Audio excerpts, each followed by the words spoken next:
Okay, so please, Misa. All right, Gamza, thank you so much. Okay, let me share the screen. Everything okay? All Yeah. right, thank you so much. Okay, so hello everybody. Thank you for being here. My name is Misa. Thank you, Gamze, for the great introduction. I'll be talking about AI in advanced writing classroom experiment and insight. So this past year, I experimented with actively integrating AI in my writing classes. Earlier today, Naoya and Vivian did an amazing presentation about AI and Gen AI writerism. If I'm saying that correctly. Thank you, Vivian. But mine is much more like practical, practice-based, and actually I'm excited to read some of the literature they introduced and um, making the class better in the future. But yeah, there we go. Okay. So today I'll share what I did in my why I decided to teach AI to my students and what I did in the class, how my student reacted to it, and what I learned from it. So let's start with the basic informations. I was teaching advanced writing 1 and 2. So I had 13 to 16 students each. I had two classes, and they are mostly third year and fourth year students. So about 30 students in total, and most of them stayed with me for the both semesters. They are Japanese EFL university students in British and American Studies major in NAFS. And the class focus was on persuasive business writing with AI. So in the first semester, they wrote email, resume, cover letter, and second semester, they did business proposal and digital marketing proposal. The student worked through a writing cycle of brainstorming, draft one, and they get peer review from their classmates. They write draft number two, get my feedback on that, and then write the final draft. So the reason I decided to teach AI, so this was my first year teaching at a university level and first time teaching writing class. And a lot of experienced teacher warned me about like, oh, AI cheating is everywhere. It's widespread. It's going to be a headache for you. So instead of just trying to prevent it, I decided to try and be proactive and teach AI actively and intentionally. I know everybody knows that AI is already being used extensively in everyday life in a business setting as well. And AI literacy will make a huge difference in my students' professional lives in the future, especially for those students who are about to start job hunting and third and fourth year students. This is a critical skill. Also, I didn't want students to think AI as something they use secretly, as like cheating or shortcutting the work that they did. So I wanted them to see AI as what it actually is. It's a powerful transferable skill that they need to learn. So the mindset shift was something that I wanted to create in my classroom. So let me briefly share the theoretical framework that guided my course design. First one is transformative learning theory. Students reflect and evolve their thinking towards AI and use of AI in their writing. Second one is self-authorship theory. Students develop their own voice and ethical stance about AI, as Vivian and Nalia mentioned in their presentation. And my learning framework is scaffolding, communicative approach, safe and open and learning environment. Now let's talk about what I actually did in my classroom. On the very first day of semester one, we have orientation day, and I did some introduction on AI there. So I introduced different types of AI. We did early intention setting, mentioning that we're going to be using AI a lot. And I asked them to uh, use grammar checker because I didn't want to check their grammars.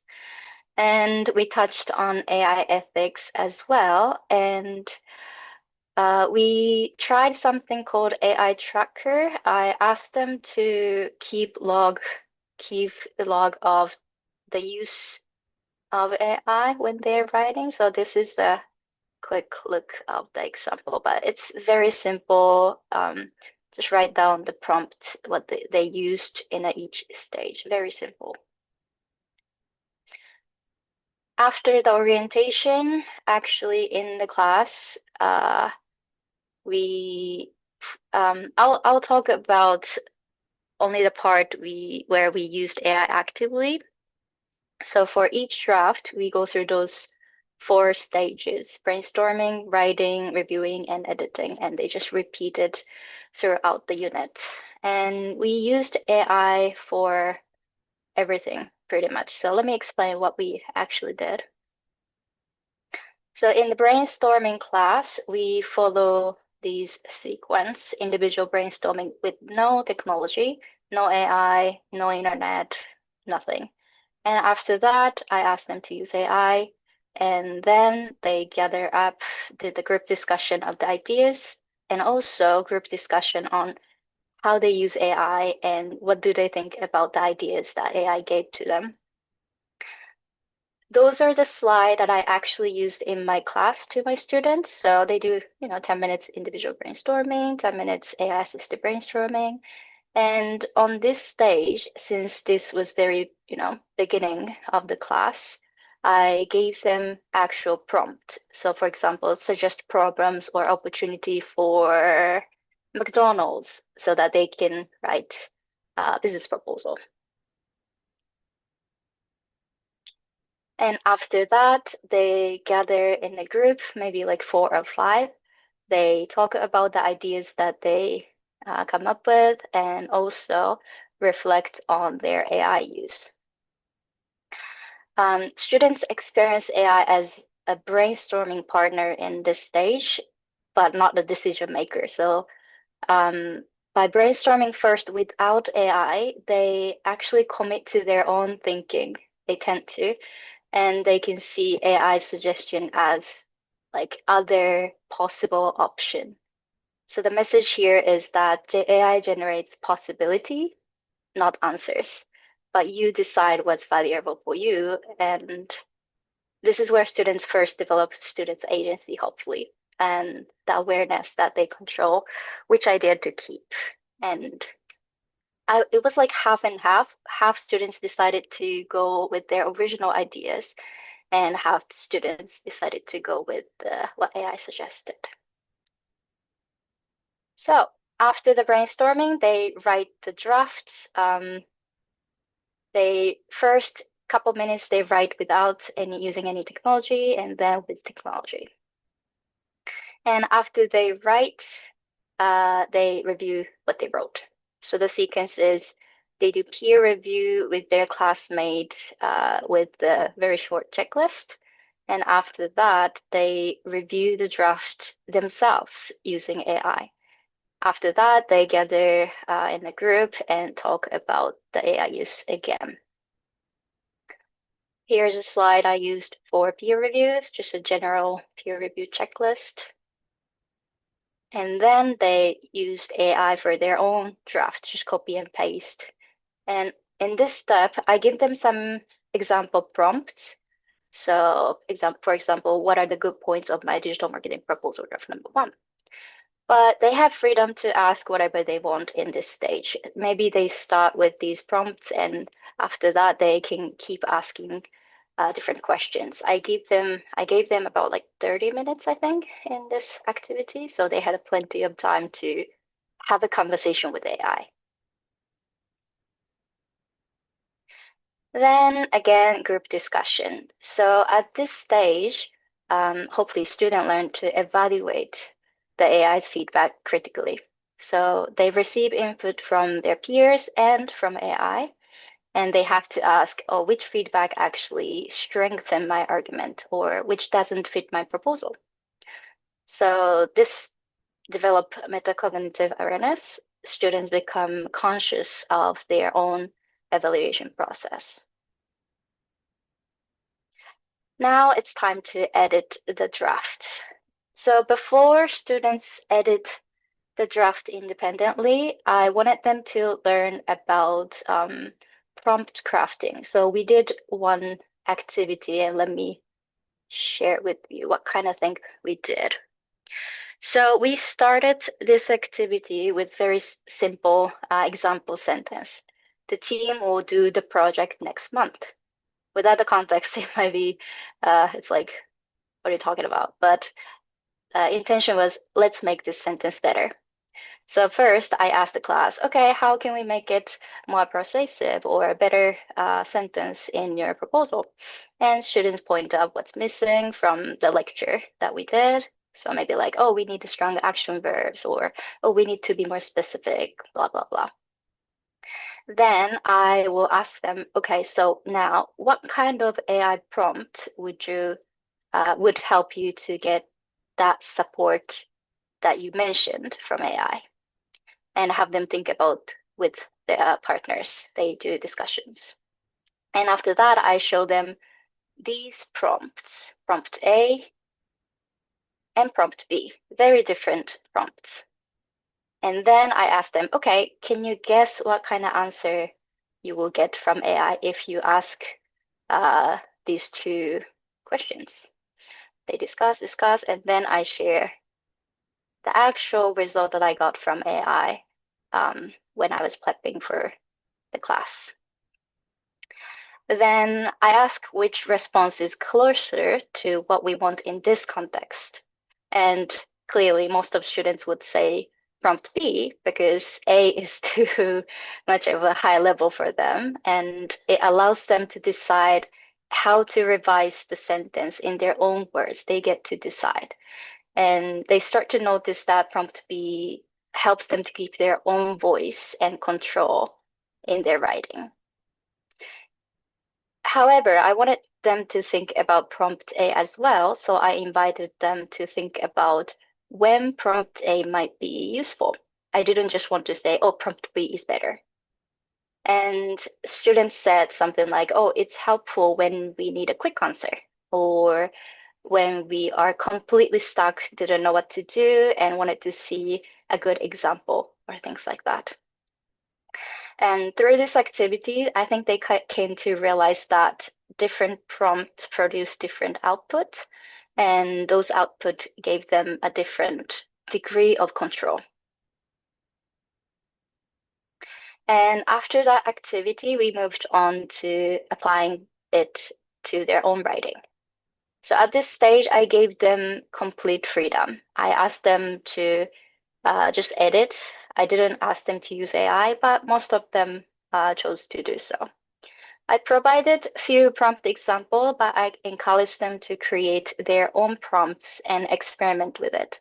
So maybe change the wording, maybe try different level of specificity and see how the output changes. So the main point of this time is not to edit actually, but more like to play with how AI respond to their prompts.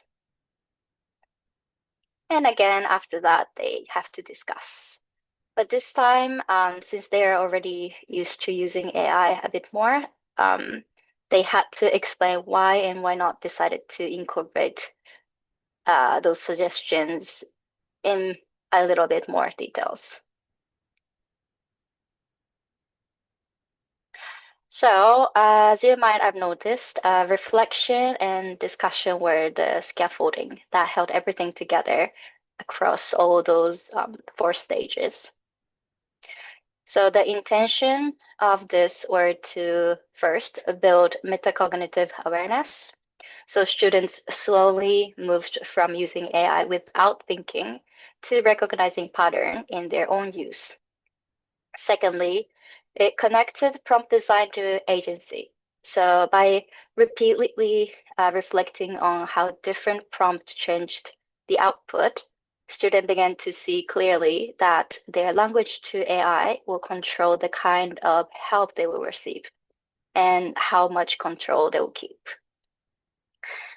Thirdly, it normalized critical evaluation. Throughout the course, students practice disagreeing with AI or agreeing with AI and explaining why something didn't fit their purpose or voice. And by the end of the course, questioning AI was pretty normal things to do for them. And finally, it developed self-authorship. So over time, student moved from passive tool user to like strategically making decision as writer. And let's talk about assessment and grading, where I want to improve a little more, and Vivian Naoya gave me a really good idea. Um, but because of the course was designed around scaffolding and growth, the grading reflected that too. And I assessed students across multiple stages, not just the final draft that they give me. So draft number one was just submission-based participation grade, but draft number two focused on completion and volume, but also the logic of the business proposal itself. And the final draft were where I assessed more fully, but I assessed persuasiveness, organization, clarity and AI use, and use of teacher feedback. Um, so grade reflects their growth from draft to draft, which is graded in under use of teacher feedback. So not just the perfect final product. So students' reaction, how was it for students? I did a survey on my students twice, and one detailed survey after the first semester, and again after the second semester for a very short, open-ended question. And let me share you the answers. So, how students viewed AI. Before the class, most of students saw AI as cheating or not allowed. 46% said so, and 21% said they never used it before, actually. And when I asked how often they relied on AI to get direct answers before the course, 67% of them said always, often, or sometimes.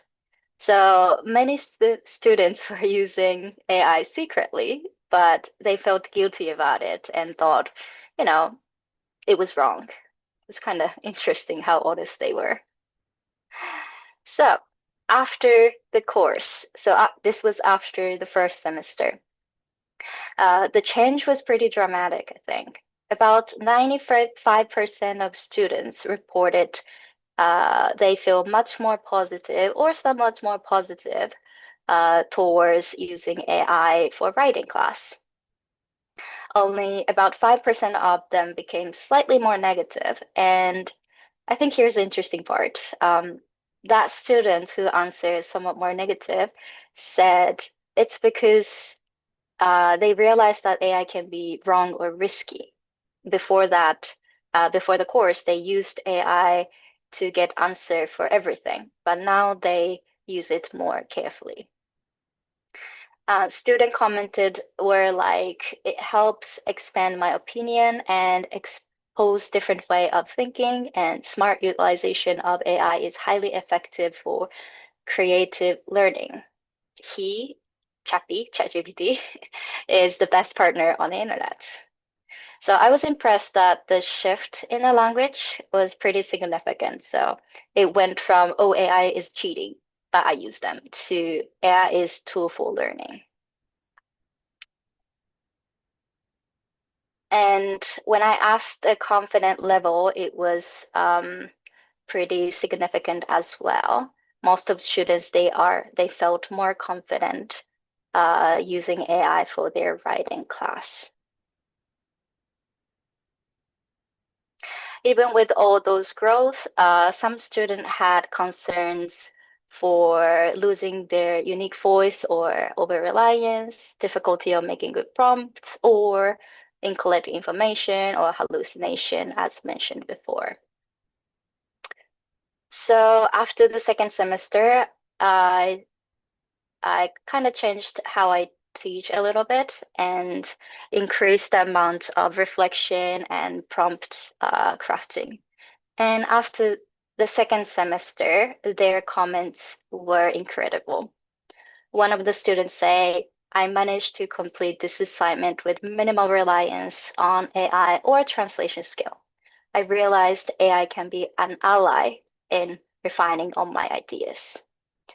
Or the other student wrote, the writing itself is done by me. I was pretty proud of them. So, what did I learn from it? I learned three things. Reflection is very important. So the transformation came from not the tool by itself, but from structured reflection. Second thing is prompt design actually can teach writing. So teaching students to craft better prompts for AI was parallel to teaching them think more carefully about their own writing. Third thing is transparency creates accountability. So by making AI use explicit and discussable rather than forbidden, students developed greater responsibility in their choice. There are something I want to change in the future. As I mentioned, I do use AI Tracker, but we didn't utilize it so much this year. So I want to utilize it a bit more and possibly marking which part of students' writing are their own versus AI assisted, though it might be less practical or I have to think if it's actually necessary. And also, I want to scale it to other classes. My third-year students were highly, highly motivated, so they made conducting this course very easy, and they were capable for this approach. But if I want to apply to lower classmen especially, I need to figure out what the scaffolding or pedagogy would look like. Yes. And these are my citation. Thank you so much, everybody. That's it from me. Hey, thank you, Misa, for this wonderful presentation. Let me stop the recording so that if people have any questions, please feel free to unmute yourself or write in the chat.